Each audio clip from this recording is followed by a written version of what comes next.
So I'll just give a little introduction and then he can snap away and then, yeah, where are you, Jake? He's in the back already. He's Oh, got a okay. silent camera. So. Oh, okay, good. Do you have enough light? Is my makeup okay?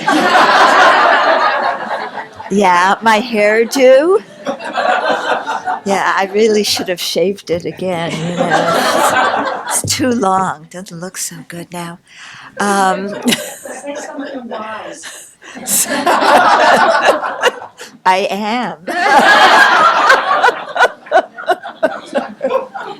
Yeah, what I'm saying is don't be petty. Yeah, that's the meaning of it. Yeah. And we so often, you know, are just, we focus on small things, especially on our appearance. You know, we're just like, how do I look and what do people think about me? And it's really kind of crazy, you know. So this morning we'll start with a little bit of silent meditation, and then I'll give the talk. We'll have a little bit of questions, maybe answers, and then the highlight of the day, lunch. Okay, so Jake, are your needs met? What's that? Yes. Yes? Okay. So we'll start with just a few minutes of silence. I always like to do that before speaking with an audience, even though I know that you've just had some meditation. Yeah. Okay. So sit up straight, lower your eyes, and just come home to your breath for a minute.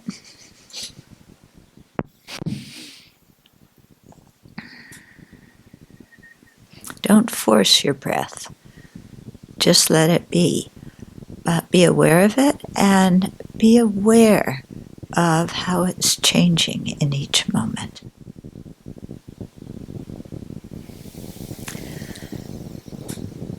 And since we'll be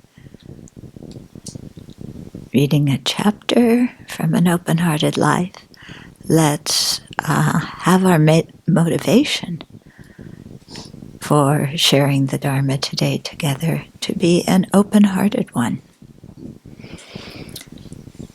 One that takes all living beings into account, no matter who they are or what they think, what political or religious affiliations they have.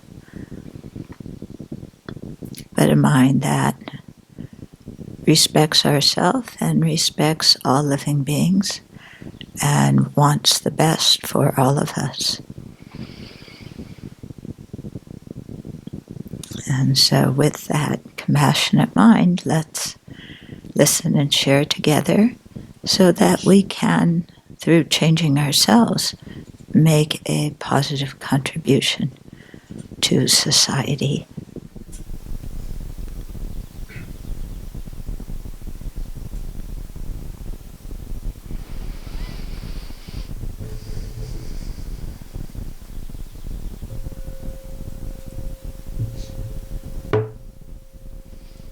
So, An Open-Hearted Life was co-authored with Dr. Russell Coates, who's a professor at Eastern, psychology professor, and you know, we each wrote different entries and then compiled them so that they flowed together to make a book, talking about compassion from both the point of view of a psychologist and the point of view of a Buddhist nun.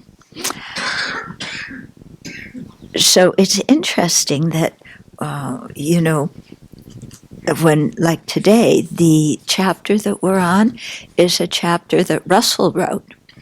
And so instead of reading my chapters, where I kind of know what I say, I'm reading Russell's chapters and explaining them. So it's very interesting for me to do that. because certainly we have a lot of commonalities, but we do approach things from a different perspective sometimes, or we say things in different ways. Okay, so this is chapter 8, and it's called A Different Kind of Strength.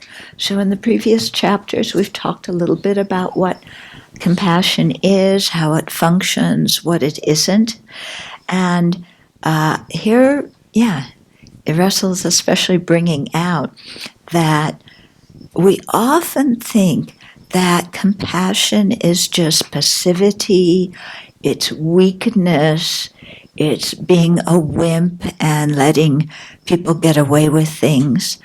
But he's bringing out the point that compassion is actually based on inner strength.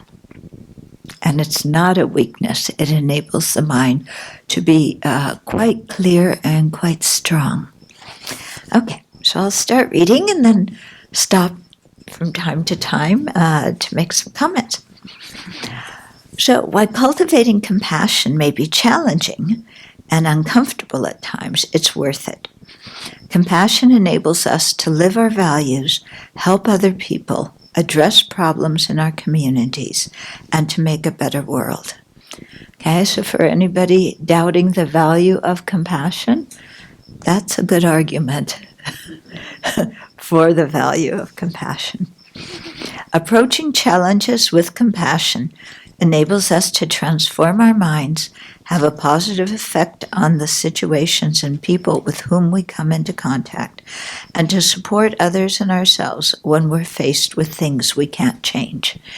And I think especially in America today, compassion enables us to listen to people who have different views, to accept that not everybody thinks like us, and that people have different needs and different solutions to those needs. Okay? So I think compassion can really help us heal a lot of the divide that we feel in the country right now. Yeah. The more we practice compassion, the easier it gets. Thank goodness. We discover we can do it. We find we can bear all the scary things we've built up in our minds and the feelings we thought were completely unbearable. As we courageously face the things that scare us over and over again, they stop being so scary. Okay, so whether these are external situations or people that we find scary, or internal emotions and thoughts that we find scary, the more we're able to face them with equanimity without getting so reactive, then they gradually lose power over us. Psychologists call this habituation. It means that when we're repeatedly exposed to things that scare us and nothing terrible happens, our fear gradually decreases over time. As Shantideva wrote in The Way of the Bodhisattva, there is nothing whatsoever that is not made easier through acquaintance. And that's really true. Whatever we do repeatedly becomes easier.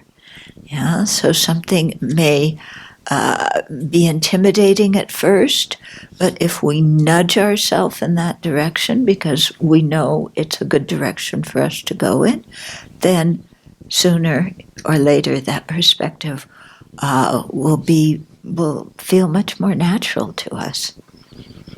When we sit together with those who are feeling grief-stricken, terrified, or furious, and have a compassionate attitude towards them, we begin to understand that we can be in the presence of others' strong emotions without having to react to them, fix the situation, or escape. Yeah? How many of you have difficulty being with other people when they have very strong emotions, like grief or anger or fear or whatever? Yeah, our tendency very often is, this is too much. I can't handle it. Just even being in a room with somebody who's experiencing strong emotions. Okay? So when we spend time with such people whose background, manners, beliefs, or lifestyles may initially put us off, we begin to understand that they are valuable people who have hopes and dreams just like us, who only want to be happy and not suffer just like us. Okay, so whether the people are quite different externally from us or whether they're experiencing a strong emotion, we learn that we can sit together with them as one human being with another human being. Because basically, inside, we're the same. Okay, so when I, Russell, first started running compassion-focused therapy anger management groups in prison, I was a bit intimidated. Some of the men were in prison because of rape, murder, and other violent offenses, and I was there to work with the really angry ones. However, I soon discovered that these men were just like me in so many ways. And when given an opportunity to show compassion, they not only claimed responsibility for their crimes, but also actively took responsibility for changing their lives and committed to replacing their anger with compassion. So I've been doing prison work for about 20 years now, and one of the things that I've noticed in this, that the people respond to the most is the idea that they can become compassionate human beings. Because I think so often people who are frustrated and angry because of not having needs met, such that they act out and harm others, they haven't had compassion modeled for them. And in addition, they've been told for so long that they're no good, they're not going to amount to anything, they're stupid, and they've internalized this. Sometimes because their parents have said it, sometimes because the school system has said it, or their friends. And so they have a very negative self-image of themselves. And of course, when you have a negative self-image, you can't think of yourself as being a kind or compassionate person. Yeah, because kind and compassionate people, it's a positive image, and they have a negative one. In addition, because they often they're seeking attention, any kind of attention, then they find that they can get that attention most easily when they act out. Yeah, and so it's really, really touching when you see people who've had all these years of negative messaging and have come to believe it, all of a sudden go, oh, wow, you mean I'm not hopeless? You mean I can be a compassionate person? Really? And it's just amazing what that does to their minds, how it gives them renewed faith in themselves. And so some of the guys that I work with are just amazing Dharma practitioners, especially one man. He's in prison in North Carolina for killing his mother and his stepfather. So, not somebody who, just like, slugs somebody. He did some pretty heavy stuff. And he is an excellent practitioner. Really excellent. He really tries to change situations around. And in the process of doing so, he's had a lot of influence on the other men that he's incarcerated with. And he was able to get a job in the chaplain, as a chaplain clerk, in one prison that he was in, getting jobs is very difficult, and they pay you like maybe 10 or 15 cents an hour. But it's a privilege to have a job. Anyway, when this chaplain was transferred to another prison, he asked that Al be also transferred there because he wanted him to, again, be the clerk. That's how much this guy who murdered 2 people has changed. Yeah. Yeah, and it's because of the whole idea that I can be a compassionate person. Yeah, there's the possibility for me to influence people in a positive way. So Russell goes on, after running these groups for more than 3 years, I can honestly say I've never worked with a more committed, hardworking group of people. While it took a few sessions for these men to connect with the idea of seeing themselves as compassionate, they almost immediately began putting the compassionate understandings and practices I was teaching them to work. Instead of rushing to judge and condemn themselves and others, they began to seek understanding. Instead of reacting to small irritants and larger ones with fury and violence, they began to slow down, take a moment to soothe themselves, and try to take a broader perspective. Instead of indifference, they began extending kindness to others in the prison, even going so far as to enthusiastically teach their cellies, in other words, their cellmates, and other men on their units what they were learning in the anger management class. Perhaps the most frequent comment I've heard from these men is how often other people, from correction officers to family members, have asked them, "What happened? You're different. What are you doing?" And their answers are compassion. So this has been my experience too in working with the inmates. Compassion, and I should say respect, and I think those two go hand in hand. Respect does not mean fearing somebody. It means seeing their good qualities and values and honoring those qualities and values. And what I've found also in working with inmates is that, I just treat them like I treat everybody. And just doing that is astounding to them. Yeah, because again, the whole prison system is designed to humiliate people, to put them down, to make them feel less than, to punish them.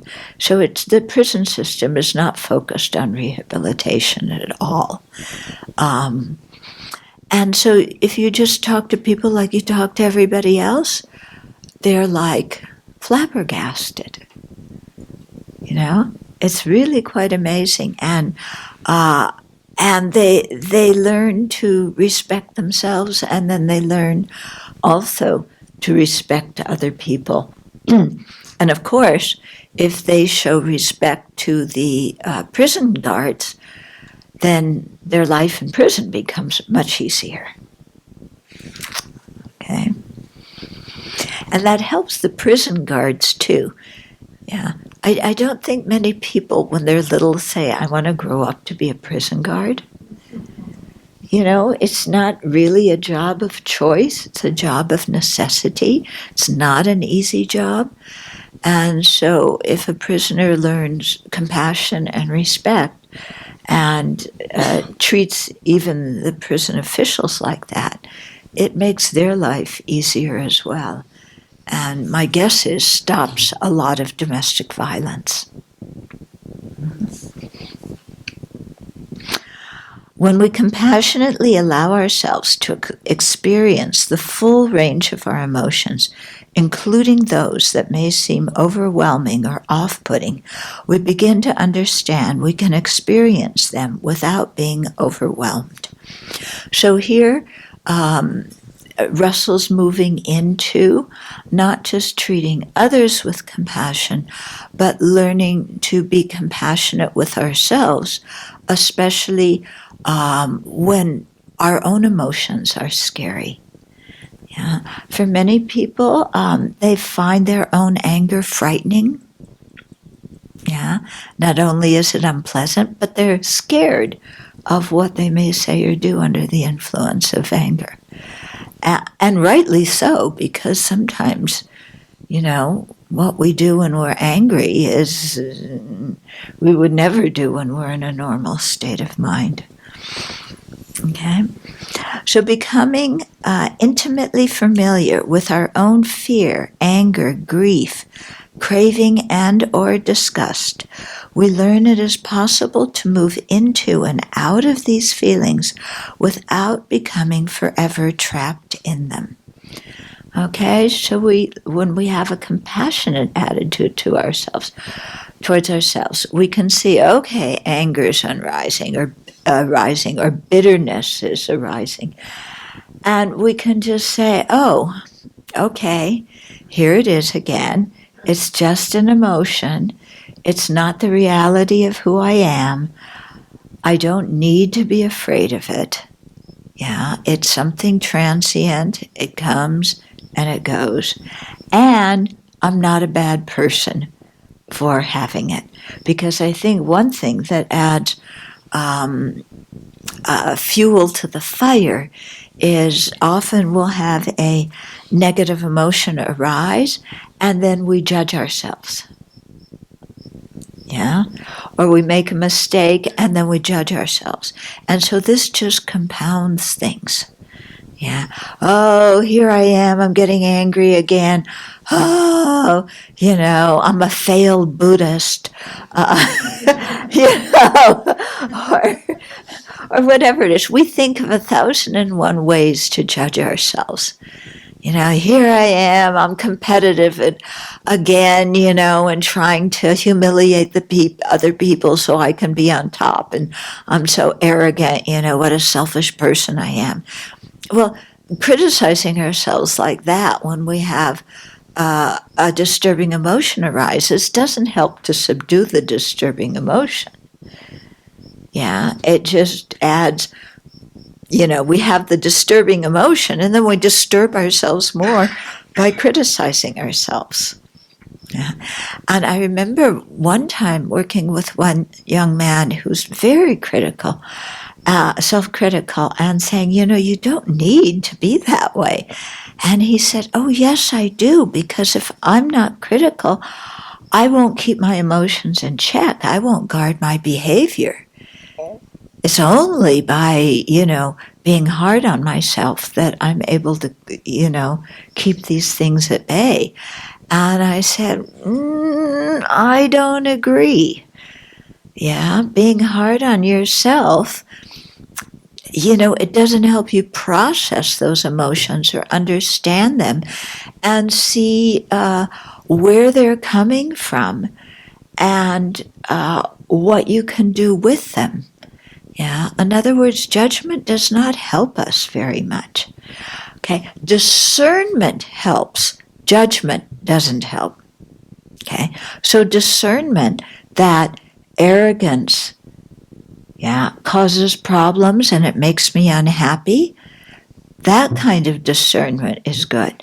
But judgment, what a negative person I am for being arrogant, that doesn't help the situation. Okay? Communicating? So, very important in this way. We need to be able to discern virtuous emotions and non-virtuous emotions, but not judge ourselves for the non-virtuous ones. Recognize them, and then we can start to do something with them. Yeah. But like pointing the finger at ourselves, look at you, you're so selfish, what a terrible person you are. That doesn't help us really figure out what it is we're needing and wanting. Okay. we can learn to direct warmth and compassion towards ourselves when we're struggling with our difficult emotions, just as we do to others. In this way, we gradually discover ways to feel safe as we allow ourselves to feel whatever emotions are there for us to feel. We learn to express empathy and develop compassionate skills we can draw upon as we go through life. Okay, so we have a little bit of empathy towards each other, towards ourselves. And I find this very helpful, especially when I'm looking back at past actions where I don't feel good about what I said or did. If I'm able to kind of look at the person who I was then and recognize I'm not that person now, but I understand that person who acted that way, then I can offer that my past self a little bit of empathy because I understand her. And also, because I'm more mature now, guide her to see another perspective and not get stuck in that past behavior. Okay? So it is quite, compassion towards ourselves is very helpful.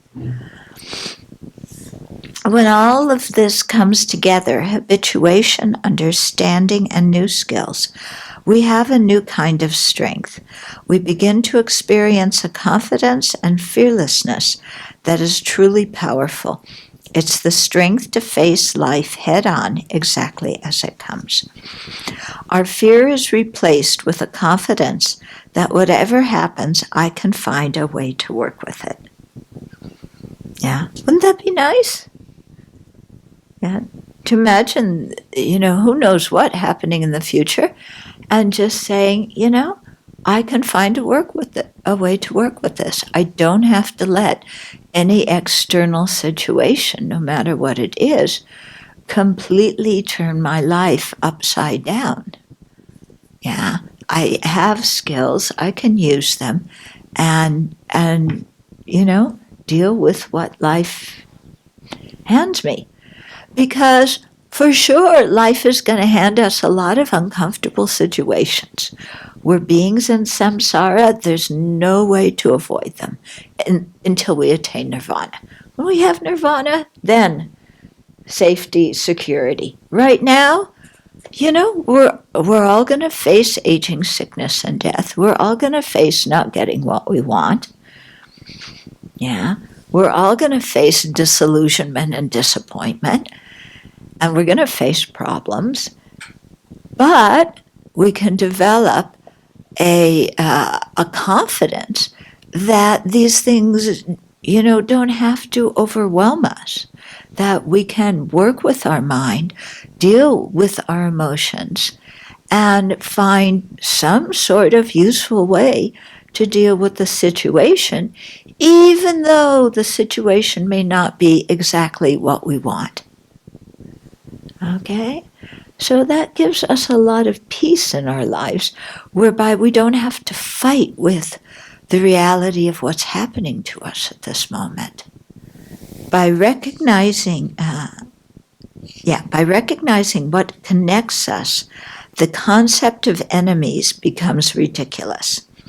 No longer threatened by perspectives that are different from our own, we become wiser, and the need to constantly assert our own viewpoints gives way to the eagerness to learn to and to the eagerness to listen to and learn from others. Okay? Do any of you feel that you need to constantly reassert your own viewpoints? Yeah. This is what I think. Yeah, this is the way you should act. This is what I'm going to do, and this is not what I'm going to do. And your views are wrong. You voted for who? Are you out of your mind? Okay. recognizing that the urgency we feel when a strong emotion arises is simply a property of the emotion itself, we can see when a situation calls for a more balanced, nuanced approach. Consider an argument with a partner or a family member in which you've become angry and are absolutely certain your perspective is correct. That happens in every argument with anybody, isn't it? Family member or not. Our perspective is correct. Yeah. Why? Because it's ours. Yeah. And I am never wrong. And the problem is you are wrong and you don't realize it. Now that we got that cleared? Okay. The anger or frustration arises and you feel an intense urge to continue the conversation, to keep trying to hammer your point home. Right? Even when the other person's body language is clearly telling you nothing is getting through right now. Ever been involved in a conversation like that? You can tell nothing you say or do is getting through to the other person. Yeah? But you feel, I haven't been heard, so I've got to say it again and again and force the point until they realize that I'm right and succumb to my wisdom, you know? And it's like my mother had a thing called, she used to say, don't knock your head against the wall. Yeah? But this is what we do. We knock our head against the wall and nothing's getting in. Yeah? But we can't stop ourselves. And so it just makes us more miserable and the other person more miserable too. In such situations, we can recognize that the urgency we feel to continue the conversation has little to do with what would be helpful, and everything to do with the way anger plays out in our minds. Understanding this, we can instead choose to slow things down. It's remarkable how being able to slow down and listen to others makes them much more motivated to slow down and listen to us. Imagine that. We also learn we can accept our emotions without having to act on them. Wouldn't that be nice? Yeah. Without having to recoil from them or shame ourselves for having them. Instead, we can relate to them warmly as old friends we value, but who sometimes can mislead us. Okay, so you develop the ability to say, anger, I recognize you. While I understand that you're just trying to protect me, your methods aren't very well suited to the situation at hand. Let me help you. So you kind of talk to your anger instead of going, anger, get out of here. Yeah. So as soon, it's like, you know, it's like saying to somebody, don't think of a giraffe. What do you think of? A giraffe. You know, anger, get out of here. What do you feel? Angry. Yeah. Whereas if you just say, okay, hello, anger. Yeah, I know you. Yeah, and you're trying to protect me. But, you know, yeah, the way you protect me often just doesn't work so well. So hold on here, you know, let's look at the situation a different way and see if we can come up with a better solution. Okay? So you kind of learn to talk to different parts of yourself as if you were an older brother or older sister, kind of giving them advice. Yeah? Think of the people you may consider as models of compassion. His Holiness the Dalai Lama, Jesus, Mahatma Gandhi, Nelson Mandela, Mother Teresa. They all exhibit fearlessness in the face of situations that would make many of us cower. They keep going when many of us would turn aside. It's not that they were never afraid. It's that they weren't afraid of being afraid.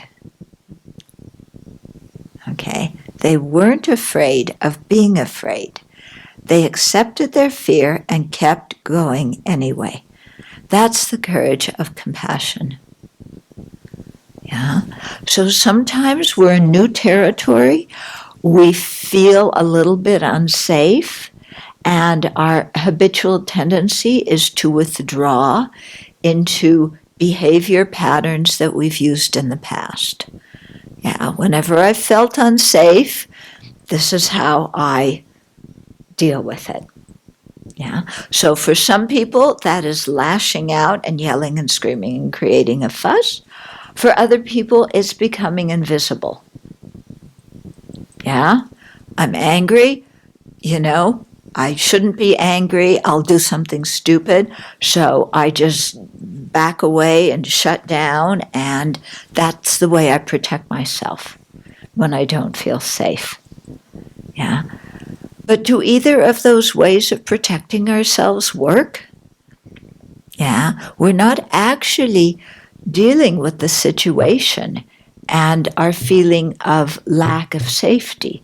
We're giving into the fear. Yeah. Whereas if we're able to stay and look and say, well, exactly, why do I feel unsafe here?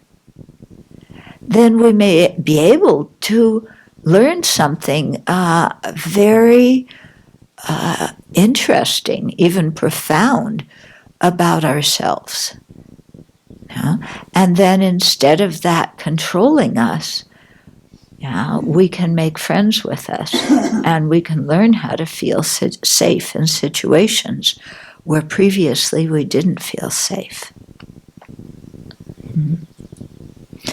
I remember once, this situation, I don't know how many years ago it was, but my roommate was getting married, and she came from an explosive family. She had told me a lot about it.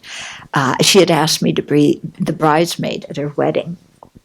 And so I was at her family's house the morning of the wedding, and I don't know, her father was yelling about something, and her mother was yelling about something, and, it was, as she described me, just chaos, everybody angry and yelling.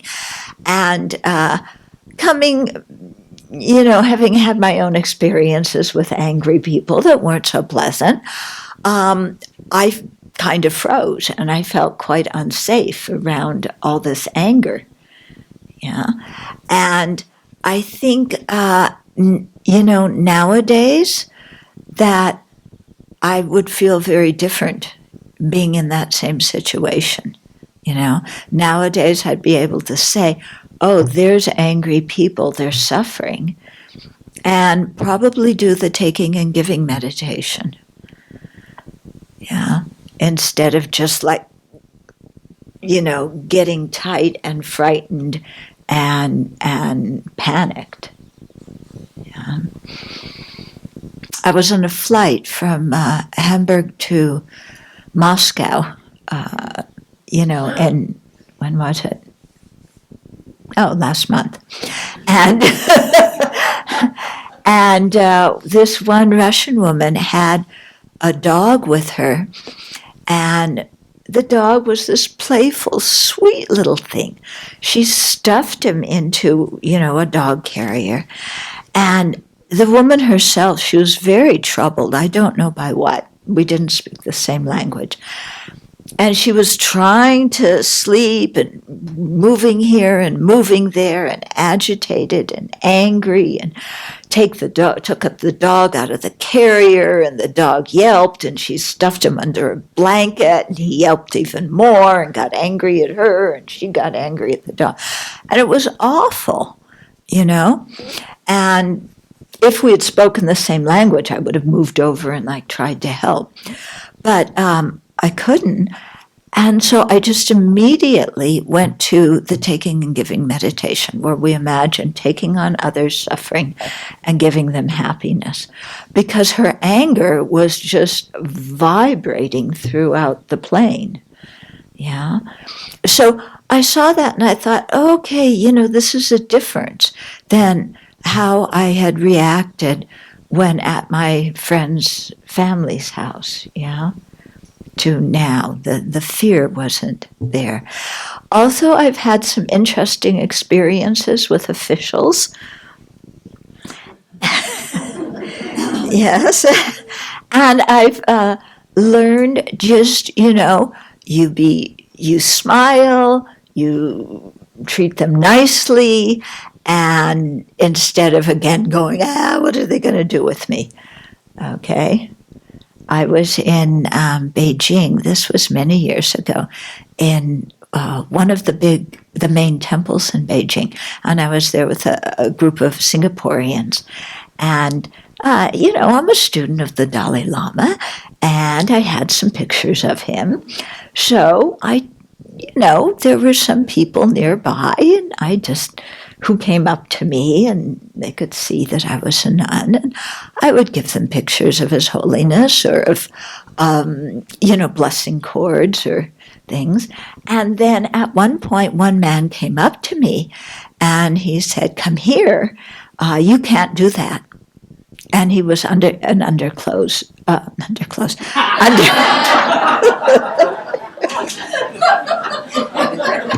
a job! He was undercover, plain clothes. Okay, I put the two together.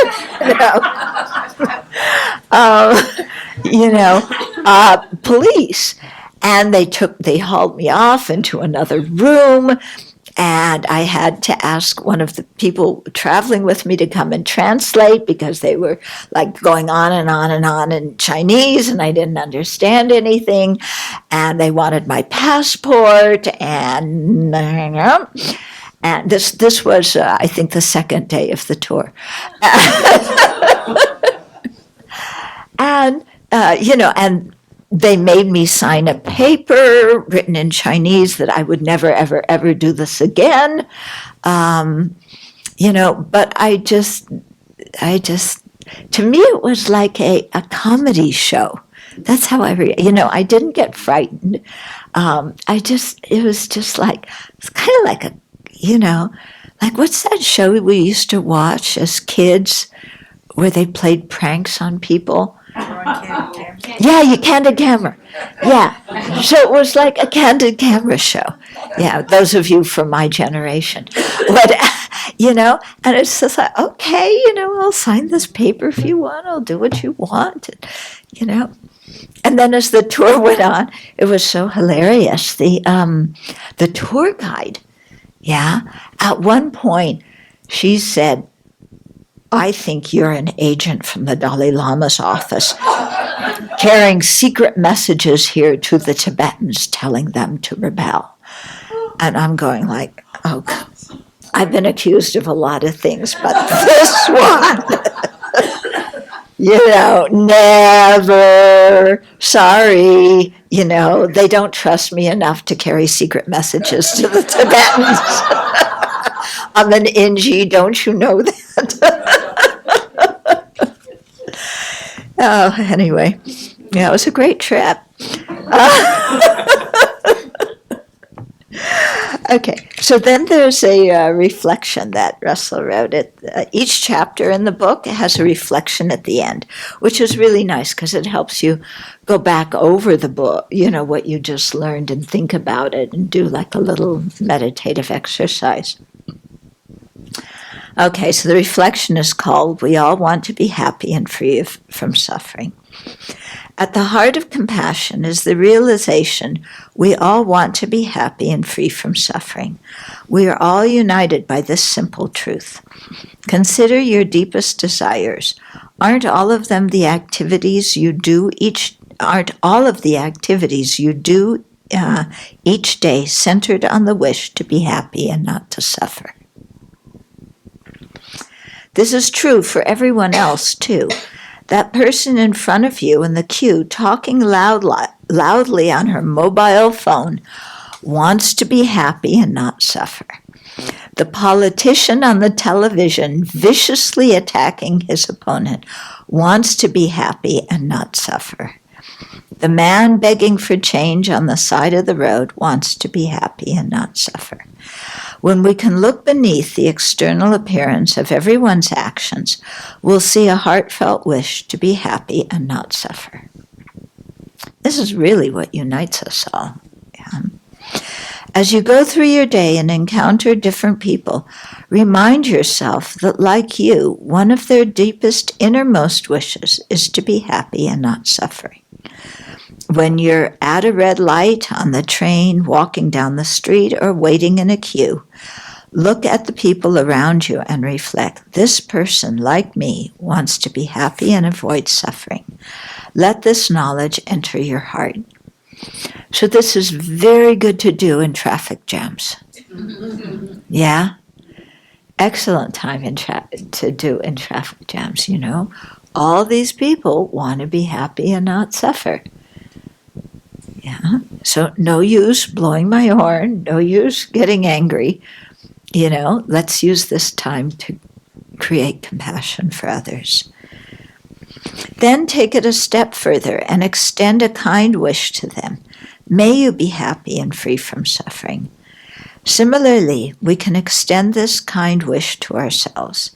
Repeatedly extending compassionate wishes can transform our minds. As we gradually build up compassionate habits, they replace our habits to judge, criticize, and shame that keep us caught up in anger, anxiety, and negativity. Okay. So that's the end to the first section of the book. There's more to go, you can see. Okay, so questions, comments? What do I think happens when a person gets overwhelmed? We have this one mental factor called distorted attention or inappropriate attention. And I think what happens is that focuses on some event or person and goes round and around and blows up the situation, makes it such a big deal. And that distorted attention is very good friends with the self-centered mind, because all these overwhelming emotions, you know, that are based on stories all concern us. Yeah, we don't get nearly as upset about things that concern other people. Yeah.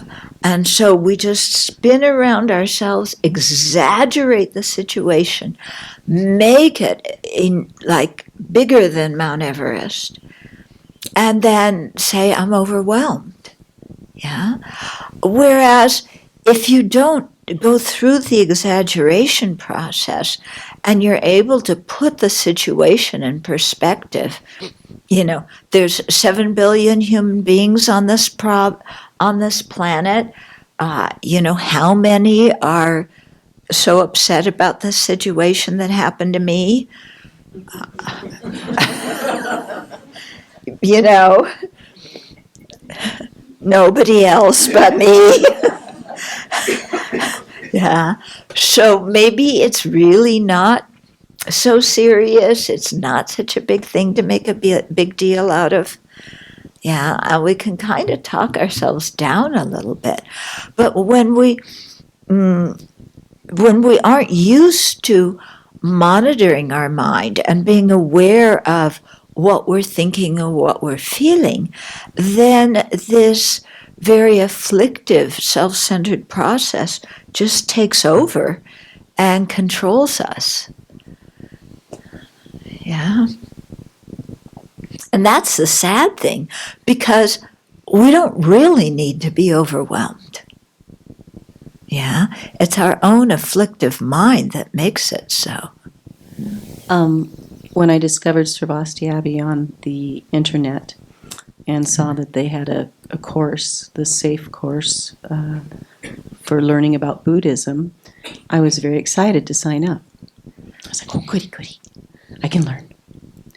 And then when the course came through, I was so overwhelmed at how deep the questions were. I just didn't think I could do it. And I ended up putting it off until like the day before I had to have all the questions done. And as I went through Course 1A, I got a little bit better at that. But guess what? Course B is a little more difficult. And so I started out overwhelmed again. And I had to talk myself down and say, one question at a time. Yeah. So. That's exactly it. Yeah. Just one question at a time. Do what I'm capable of doing. Learn what I can. I don't have to be perfect right now. Yeah. Give ourselves a little bit of space. Yeah. Well, I hear what you're saying, I think, about most of the time other people's problems are much easier for me to relate to as, gotta be awful. But lately, and I hate to bring up politics, but it's been a real part of my daily anxiety. You know, I'll hear about the children being separated from their parents, for example, and it makes me feel almost crazy. It seems unbelievable, and I feel terrible for them. But at the same time, I realize that my becoming angry or upset or weeping doesn't help much. And you know, how do we deal with that kind of anxiety where it really isn't, well, it's personal in a way. I know it's my reaction, so therefore it's personal. Mm-hmm. But what's happening seems to be something almost universally awful. You know, how do we handle that? I think rather than just going around and around how awful that is, how awful, how sad, it's like, yes, it's awful, and yes, it's sad. And what can I do? I can write letters. I can do the taking and giving meditation. In my meditation, I can imagine sending out light to these kids and to their parents. Yeah. So whatever I can do on a practical level, I do. Whatever I can't do on a practical level, I keep my heart open in my meditation to all of that. And I think in this, one thing I feel that it's easy to have compassion for the kids and the parents that are separated. It's so much more difficult to have compassion for the government that's doing that and the people who make those policies and force others to enforce those policies. You know, it's so easy to make it, you know, these are the victims and these are the enemies.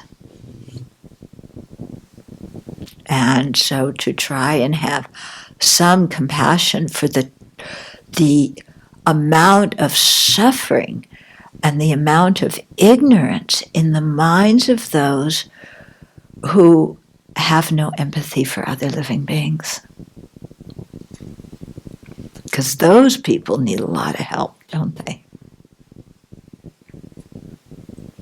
Then let's sit quietly for a minute. Digestive meditation. So just think a little bit about what you heard. So this is a more reflective meditation. Think about what you heard so that you can remember it and take it home with you. So we'll just do this for a couple of minutes.